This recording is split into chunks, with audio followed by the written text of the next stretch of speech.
sound is dying.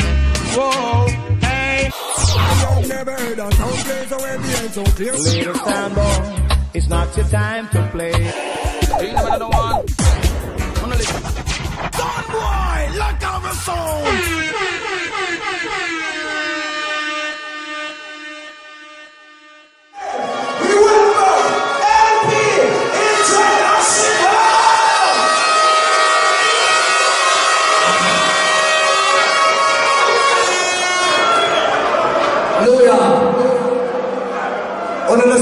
Pussy down my respect.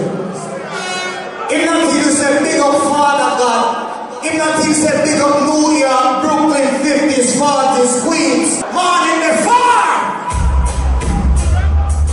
Every sound, the time is sound, yeah. Every sound, running, the big bad songs and the big bad songs. One of the major locations for the migration of Jamaica's sound system culture throughout the Caribbean diaspora has been Brooklyn, New York. Not only is Brooklyn, New York famous for the dance hall scene and its reggae scene, it is home of some of the industry's most notorious sound systems. Whether you're talking about juggling, or you're talking about clash, or you're talking about both, you cannot have a sound system conversation without talking about Brooklyn, New York. Today, we're going to speak to one of the most notorious sound systems, killing machines, coming out of Brooklyn with a whole lot of history to share. LP Sound System, International. Welcome to SoundChat TV. God bless, enough respect and give thanks. Puma, man, this has been a long-awaited conversation. The Sound System LP. The territory is Brooklyn. The history is extensive. Where does it all start? Wow. Well, as I look at you growing up in Jamaica, born in Kingston but moved to Clarendon, grew up with my grandmother and thing, 4 brothers us, and you don't know, in Clarendon, Rocky Point, grew up with Cocotte and them thing, they have like 2 dancers, I have a dancer right next to me. So as I look at youth, me used to like go to the dances and pick up buckles and my brethren them and them thing there. So we start from there. Then we used to like my little brother like boombox. Like make the rhythm with the mouth. Beatboxing. Beatboxing with the mouth, and I have a next brethren where my little brother do the same thing, so 2 of them combine. Them are the beatbox and we are like a DJ. Oh, so you used to actually try to MC? I used to DJ and MC, I used to DJ upon the mic. Then I migrate to New York City in the 80s, early 80s, and start DJ, build like a sound system in my house with like some car speaker, you know? Car speaker and them thing there. With maybe like a bridging, school bridging them and them thing there. So before you became a huge selector in the culture, you started off being... Yeah, man, me used to DJ, man. So, and that was your first love? That was my first love. So at that time, did you have any ambition to be a selector? No, not really, you know. As a selector, I become a selector is because I used to DJ in my house and then I'm playing the music at the same time and mixing on the song, the DJs them, the singers them, Red Fox, Naturally, Baby Lou, Black Happy, General GT, Carlo, you know, the list goes on and on. So I used to DJ, so I find out, so well, I can DJ and I mix myself and I select at the same time, I mix them, so I have to do one. So I just say, all right, yeah, I'm going to stop DJ and just select a sound. Some of the artists that you named became real powerful artists in the whole dancehall movement in Brooklyn, in New York. In New York, right? Yeah. Did they all start on LP? All start on LP. As I look at you growing up and we're going to school together, we live around the way in Brooklyn in the 40s. We all know each other and we all start that way. And Thursday day, my house full. Sometimes my mother will come home and people have to jump through all the window and everything. And up to this day, we talk about that. Sometimes I go over there like Thanksgiving and them thing, and I bring all some of my bridging them. Because we're still like a family now. Right. We know each other from way back, so it's like a family. It's not like a friend thing no more. So when we're talking about, you know, the school and the Red Foxes and the other artists that you mentioned, what year are we about? Around 82, 83.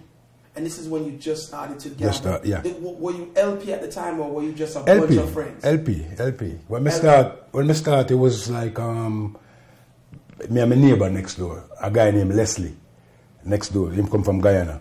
So me and my little room and my film room next door. So more time we used to lick on the wall and we play music and lick the wall and wake up each other and them things. The same start as, I remember when sound name, and me start as LP. But when me start as LP, it was Love People, the sound name. But at that time, I couldn't name the sound Love People because they used to have a club on Empire Boulevard. Famous club in Famous club named Love Brooklyn, People, yeah. So I just decided to just abbreviate it. So originally the sound is LP. LP, Love People. Stand for Love People. Love People. Yeah. And so was it Love People International? No, you may just name it, and may just abbreviate it. And you just LP? And just say LP International. LP International. And as you, in the 83 coming up, 83. Was that the era where artists were on sound system? On sound system. And my goal one time it was to have a crew, come I have my crew, go to England, go to Jamaica, and clash against all jamming sax on them Monday. That was my goal. So you're coming from that the was my rubber dream. Era then. Yeah, it man. wasn't the dubplate era, it was the rubber era where I come from, man. Yeah, As man. a youth, you were inspired to clash against all of man, all of them sound, man. One turntable we start from. Flip it over and we play the version. The DJ upon it or the singer sing upon the rhythm. In New York at that time, who were the sound systems that were on the road and kicking up dust? Well, yeah, what the sound, you have Minimalt, you have Downbeat at them time there, you have a sound named Ballet, who else again, King Custom. What the sound, I see how many sounds coming on New York, come and goes. Every one of those songs had their own artists as well. Them have them artists, yeah. Well, some of them sounded like they have 90s crews, like the Trevor Sparks and the Sluggy and certain other singers and DJ. Them used to go around and just DJ upon certain different songs at certain dances. So pretty much in 1983-4 coming up when you started the LP sound, it was basically a duplication of the culture that was in Jamaica happening here. Definitely. So just like from Jamaica with that culture. With that culture. So just like there would be a set of artists in Jamaica that would be assigned to a sound system and would be other artists that would just travel on sounds and perform for the night. The same thing was happening here in New York. We have a crew. Same thing with LP. Same exact thing was happening here. Yeah. So what was a dance like when LP was, got mature enough to go play at parties now? Would it be you and your crew? And my crew. We used to clash against sound like Tidal Wave, Fashion Sound with Lee Major, because Lee Major started from them era too. Lee Major who end up selecting Earth Ruler and LP too. And LP, yes. Yeah, so Lee Major started from them era. They used to come at my house and them DJ. Every Thursday my house full. Every Thursday, everybody knows. So, well, 46 years ago, and you don't know. More time my mother have to come on and them have to run. So is it true, since you started from back that time, is it true that during the early days it was more vocals being cut on dub plates than artists, than DJs? Yeah, it was more vocal playing at the dance. Even in the party, more vocal. The vocal player, the DJ come and you flip it over and the DJ. And even when you play the rhythm, the singer have to sing before the DJ. So there was a principle to it. There's a principle to the thing. Singer before DJ. Always like that. Who was the singer on LP Sound? On LP Sound, we have Naturally, we have a youth named Daddy Stepper. Even a youth name used to sing on sound named Massive, Junior Culture. And we have a couple more. You have Man and Man used to pass out. Even Sluggy used to pass out. So you have different singers.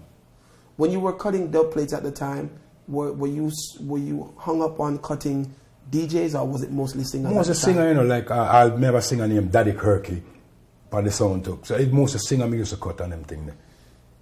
And most of my crew. Most of my crew. So when do you start getting dub plates from Jamaica? From Jamaica, does that come way after? Around 88, 89. So maybe. And my first Jamaica dub plate was, first artist I get from Jamaica was Frankie Paul. So that's 5-6 years later. Yeah. So in the meantime, before we get to, you getting music from Jamaica, what were you doing in New York, and how did you compete with the other sound systems without the dubs from the artists? Well, them time there's just 45, You play 45, you look for the special, because you have to go different record shop and find certain 45, and then you have your own crew with sing and DJ upon it. So you have certain 45, sometimes you got something record shop. The man will sell the record, them hide certain record from you and give special people. So, in them days, it's like, You have to just on for certain record. You just have to on for record. For record. Now, record the people that you were competing with in Brooklyn or in New York at the time, were they also only playing music from foreign? Yeah, man. Well, me used to like play like try to get some English artists too. You know, like different artists. Me try to get something like me try to build a thing like me don't want to be like everybody else. Me try to be different. You know. So me like me have some family in England. So me send me call them and tell them say yo, me need some record from England, and I'm going to search and find out some Maxi Priest and some different artists from England. Internationally, as coming up as a youth, right? Who were the sound systems that weren't in America that you would listen to their cassettes and study their style? Well, me listen every song from Jamaica, from the Volcano to the Jalov to the Stereograph, the Minimal,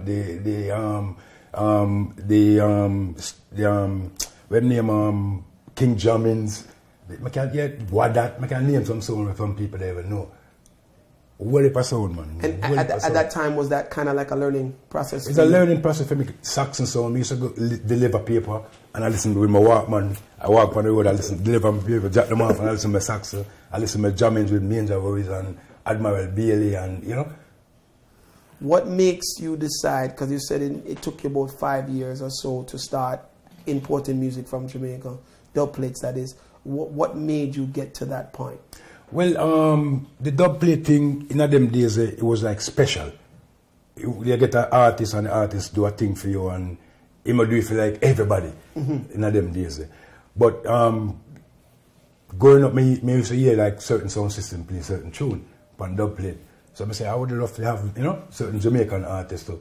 So I start go to Jamaica, so my brethren Choco Bantan got Jamaica and them thing, then them go Vice all Tiger, General Cheese and them man, Pinchers when Pinchers is hot and all them time. So, then we send back Red Fox got Jamaica. I say, alright, take money, go on a jamming and go buy some show. Him come back with some paned, even combination with him and paned and all them things there. So did that change the playing field for you now that you have this, you're playing the artist from Jamaica? No, still not changed because I still have my crew same way. Still have my crew same way. Even my play the tune, I still have my crew, them I come DJ same way. With even a bit more. The first time I had Spectrum, we had Spectrum clash and them thing there. With Super C, Spectrum and them crew, we have our crew same way. King Agony, you know King Agony from Brooklyn? Yes. Same thing. And King Agony's a sound, him kind of put something on me. One time I play King Agony in a Biltmore. And the man I play have some Dan Carlos and some Junior Reid and them thing there. But me have a better DJ than them, but them have better dub plate than me. So I say, alright, after that dance, I have to get some tune, I have to get some vocal tune and them thing there. So what was your first big clash on LP as a rubber dub sound before you started playing more dub plates? Before me start, me clash from North Liquor Soul, man. Some club all in. What's the biggest one though? What was the victory kill that made LP say, yeah man, we're rich? Let me see. This is in the rubber dub era, you know. Well, in them days, it was like a fun to win. It was like youth and youth growing up and we want to have fun. It wasn't like a business thing and not like that. We just enjoy DJ playing music, we just having fun with it. You know? So me that say about with sound system. Tidal Wave, Aquarius sound system. Let me see which sound now. Then the music changed. In the late 80s, the music changed, and we start hear the Stone Love and the Silver Arc, the Inner City and them sound. So it's mostly like them play the record them, but them play them on spec, them play dub plate. Dub plate, yes. In a dub plate way. You know? So while the music changed, I was one of the last ones to change with the music. So you kept your crew. To keep my foundation. You kept your crew, kept going to these bookings with live artists. With live artists, same way. Here's something that I would like to ask you. Was Brooklyn, even though, it's New York, Brooklyn is like its own world. Was Brooklyn at one time like Jamaica where it was pretty much territorial? Yeah, this sound come from this, so that sound. Explain that whole geographical... Well, you don't know. If you come from the 40s and them thing, then and your sound system, your friend them and them thing, everybody from that 40s and your friend follow the 40s sound. Follow that sound system. You know what I'm saying? 90s had their own sound. 90s have them own sound system, same way. The 50s have them own sound system, same. So it go. In the Bronx, the same thing with the Bronx. You got the Bronx, oh, that sound they come from the Bronx, so the Bronx people them follow themselves. So at that time, sound systems pull crowd. Pull crowd, yeah. We pull crowd at Because from you're playing, so it's almost like if a 40s sound is clashing with a 90s sound, the crowd comes to support. Mix, yeah, because you have a 40s crowd, you have a 90s crowd. It's just like now it kind of changed now. Because the sound system nowadays, only a few sound systems nowadays kind of bring certain people out. Right. Nowadays. Back in them days, in the 90s, in the 80s, the sound system bring the people out. How did you guys, in that time, not only LP, but all the sounds, how were you guys able to maintain a fan base? A fan base, when you don't know, you have to play good. Sometimes you get your own fans sometimes come at the dance and boo you if you're not going good. Same. You know, because me witness that. My own fan turn against me. Because I'm not going good. They don't like how I play, or they don't like the music how I play, so they turn against me. But as a fan base, you don't know you're in the street. You have to know how to deal with people and them things there. Would you say some of it came from the fact that, and this is just my thinking, some of it could have came from the fact that everyone was in school at the time, growing up in schools, you know, going to high school. Going to high school and them things there, playing in the park. Most of you play all the basketball and football and them things there in the park, and you make different friends and them things there. Then you find out the man that DJ. Then you find out, oh, you have a sound system, and you know, that's how it go. It's kind of like a network thing. Yeah, yes. Now, Rubber Dub LP grows in your youth. Yeah. But then what most people are familiar with is the Sound Clash, hardcore, dub plate cutting LP. How long does it take for that transition? And what year did that transition take? Well, I know you say you hold out longer than most. Well, I want to tell you something. I never really base my sound as a clash, like a clashing sound. LP is a sound. Because I play for birthday party, I play for wedding reception, I play for everything. So I consider myself an all-around sound. But in a New York City, like in the 90s now, some people kind of label LP as a war sound. Because me and Stereofish, we used to go around and we're in a business, we just clash anyway. Go war anyway. When I juggle, you don't have that mentality from Jamaica. I have the mentality. Two sound hook up is a competition. Right. You don't have to be versus on the fire and nothing like that. Because me don't want you to play better than me, and you don't want you to play better, me play better than you. So, you know? So you're from an era where it was okay to turn a juggling dance into a war dance. Yes, into a war dance. And it happened pretty often in Brooklyn? Very often. Me and Stereofish used to do it very often. So would it be something that you instigate all the time, or something that sometimes other people instigate? Sometimes even the man who keep the dance instigated. Because I have enough kind of Stereosonic. I saw him Stereosonic from Brooklyn. Yes. Guyanese song. Enough time they book me and they book Earth Roller. It's a juggling dance. The Spectrum too. And then book both away. But them know say it's gonna be a war dance. So more time never come to me, I go check them and I say Limit say, yo, no kill it, such and such. When I'm saying Limit, I'm telling the same thing about LP. So when we got the dance now, you don't know me, I got to prepare. What made it competitive though? Is it the same territorial, you know, segregation in the area? Well, for me, you know, it's just music is just fun, you know. Right. It's not no like a personal thing. Some people take it personal, but in our days growing up, it's just fun. And we want competition. One prove say you're the best. One prove say well, I'm better than you are. You know. Sometimes you might have a better night. I may have a better night too. But so, you know? Speaking of these early 90s, was it still, you know, walking around with dubs and records, or was it sound system for sound system? Sound system, man. Everybody have a sound Everybody system. in Brooklyn had a sound system. Every man have them sound, man. Every man have them so sound if system. 3 sounds were playing in Brooklyn, the 3 of them would come with their sound. Stream up their sound system. Yeah, man. So was it back in those days when no man can't play upon no man's sound? Well, no man now go make no man play upon them sound unless it's certain circumstances, and you know. Right.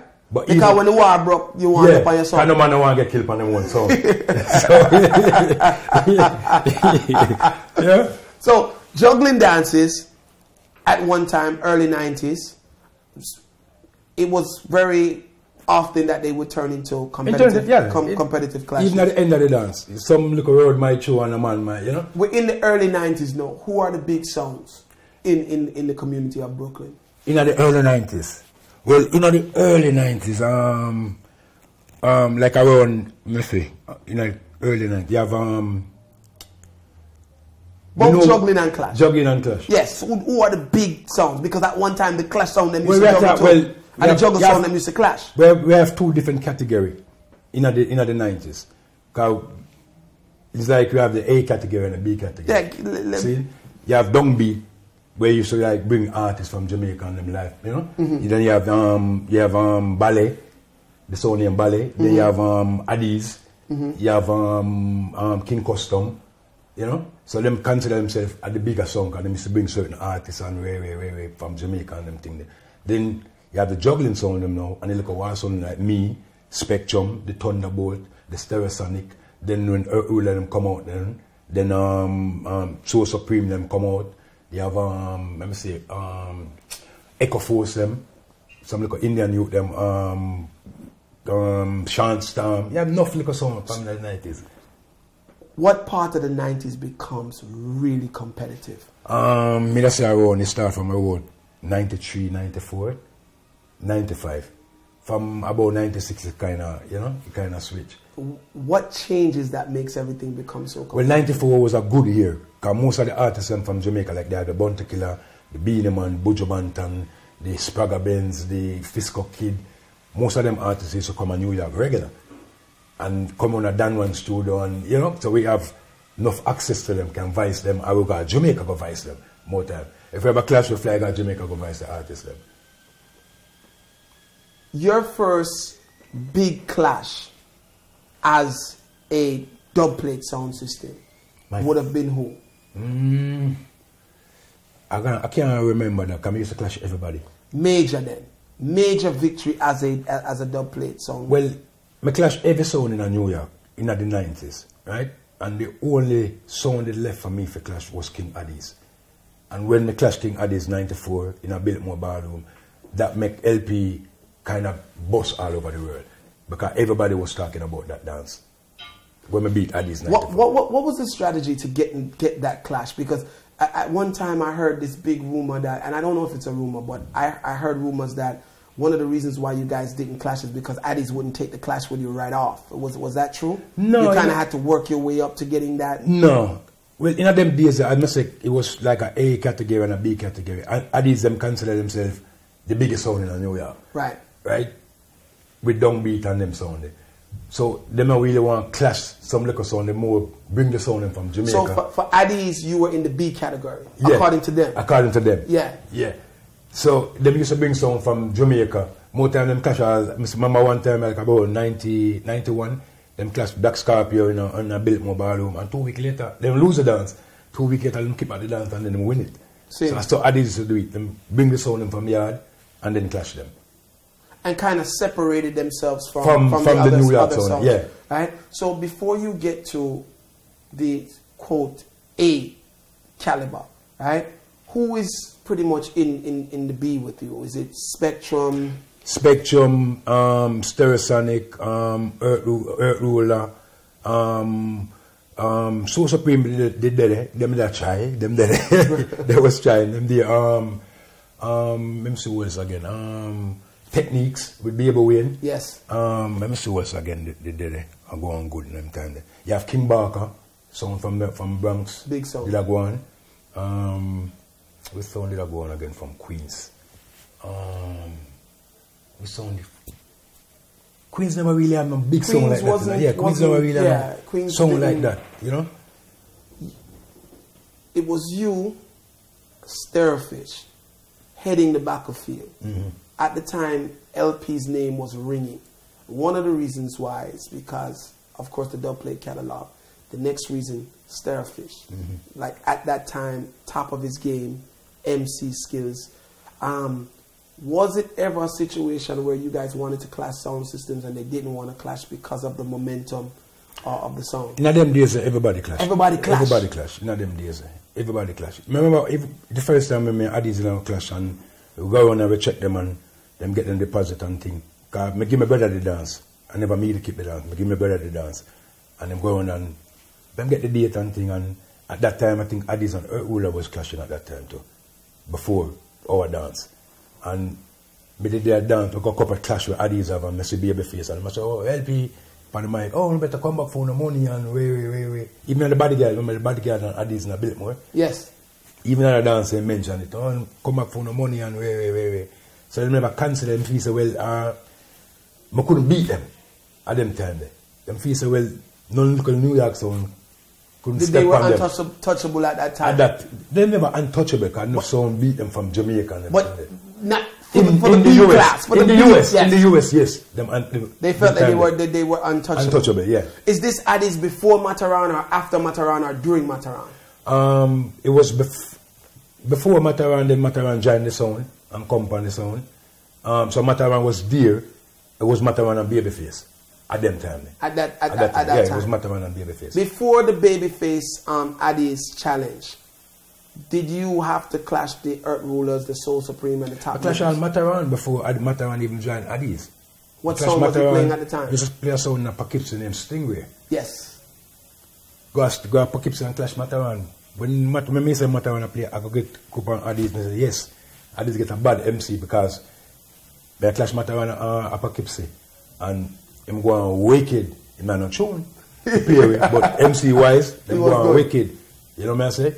I'm have to give him credit them days. Him make stuff look like him not try. But tune wise we kill them. Who else was a tough MC on another sound for you during those early days? In them early days, well Starfish was up there, you know. So we never really consider no MC tougher now than we. Starfish is not up there with Squingy and the links and you know, as talkers, as a talker, yeah. I remember the first time we got Jamaica and play and we play against Bodyguard. That was the first time we got Jamaica and play against Bodyguard. What year is that? 94. And Dennis Brown come sing live on the sound. Me and Bodyguard clash at you, kill him. And then you go Clarinet. In Clarinet? In Clarinet. You go Clarinet and mention, I wish I never kill Bodyguard in Clarinet. LP. Right in a Clarinet. Wow. We go back to Jamaica again and clash them again with LP 4x4 and Bodyguard. And them time the Firelinks just start play Bodyguard. In company mic and stuff, if you run them off on the mic, I talk, oh you, I don't know you. You know, a January, you know. But Firelinks go on good. They go on good in the dance there. So about 94 you start to travel back to Jamaica. Back to Jamaica and them things. Not only to cut tune but to now play. Yeah. To play and them things we used to travel from kill Addies in a Biltmore ballroom. Addies was what year? 94. That clash? When we kill Addies, we used to travel we used to play mostly out of New York. All the little states them and them things that we used to play. But I came to that dance. What was describe for the people who are listening the intensity of the build-up for Addies and LP. It was like the match of two gladiators coming up. So it's surprising to me now that you're saying that Babyface, you know, was saying take back your money and, you know, because if you were on the outside as a Clash fan looking in, it would seem that both of you were in the same weight class in that community. No, well, in them time the Addies was a bigger song.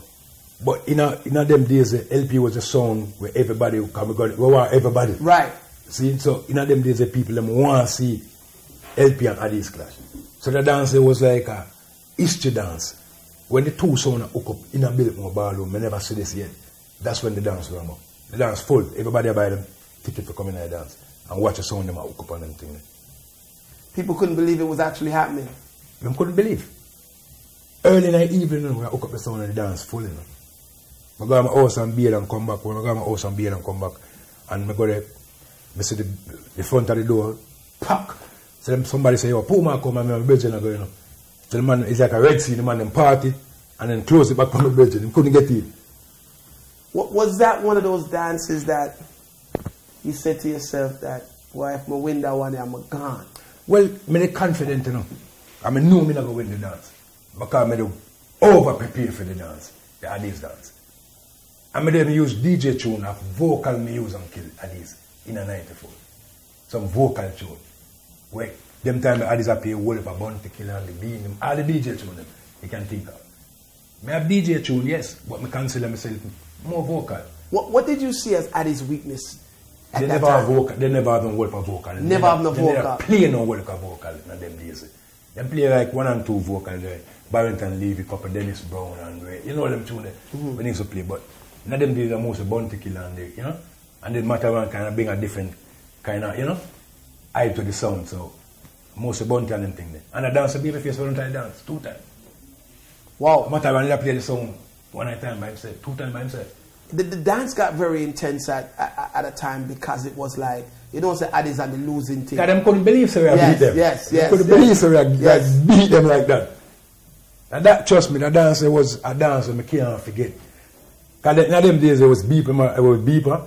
Yes. The whole of Biltmore ballroom, the whole of ceiling wet, you know. Water drip off the ceiling. The beeper fag up. It be water. I mean, the dance was ram. When you speak about ram. I said the dance was ram. The front door built more glass door, remember? Yes. Man, they lick off the whole glass door. Addis, LP, the talking, you know, the fact that you guys were bringing bringing the Clash to Addis. Because Addis have them crowd and we have the crowd. Yes. So it's like, you know. And then the soca song and the soca song was am I mixing it up? When we do a soca song in a 94, but on Screech It On Alone. I did sound that one jump that was Screech It On Alone. Yes. Then we do some more soca on the rhythm when we played in 96. So it was 2 clashes. 2 clashes, 96 and 94. 96 are the one when they bring Fugees come at the dance.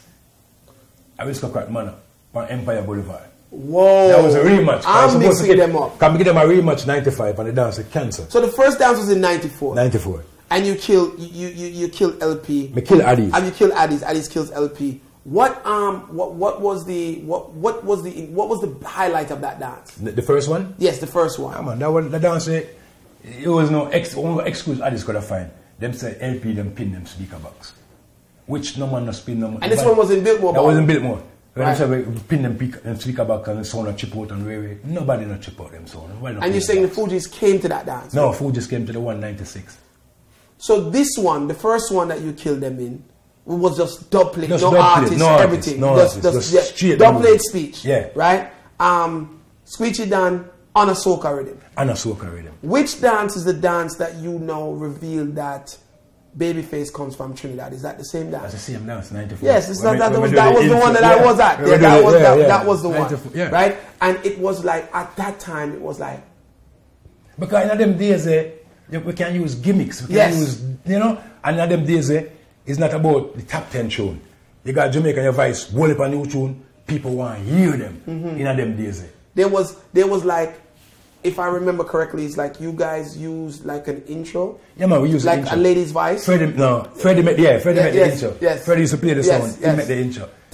He kind of created them with them. Yes. You know, ideas and everything, them have them ideas. And it kind of just turned the dance. Now, explain to me why at that time saying that Babyface came from Trinidad had such a powerful impact in them days. In them days, everybody used to take the Babyface come from Jamaica. Right. In them days, until Bodyguard them leak it out in a Biltmore.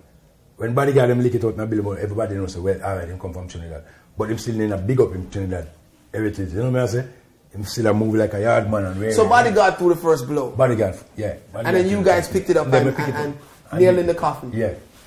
After that clash in 94, what happens with LP sound system? Do you become the feared sound system? Are sounds still lined up to clash, or everybody's like, whoa, these guys are yeah, man, sometimes people is afraid of them, man. Sometimes you used to keep a dance and certain sound never used to want to play with it. Because them see so we are come to award them. I keep a dance, keep a dance, yes, so. I can't play upon it, I have to play someplace else. Because them say not play with LP. Wow. And we are going to go war them. Because we never have no behavior in them days, me selfish. We just war. If you keep a birthday party, we are going to come war you. And some people appreciated that. But it's fun, it was just enjoyment. It was fun. We're not going to go mash up a dance. At that time, yeah. Yeah, we're not going to go mash up a dance and everything there. We're going to go have fun for one and enjoy, make people enjoy themselves.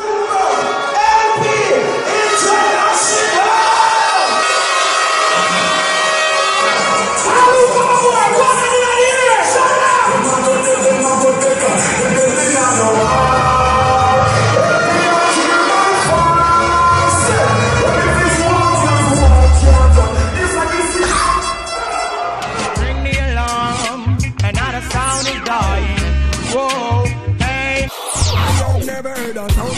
brain so clear. Little sound boy, it's not your time to play.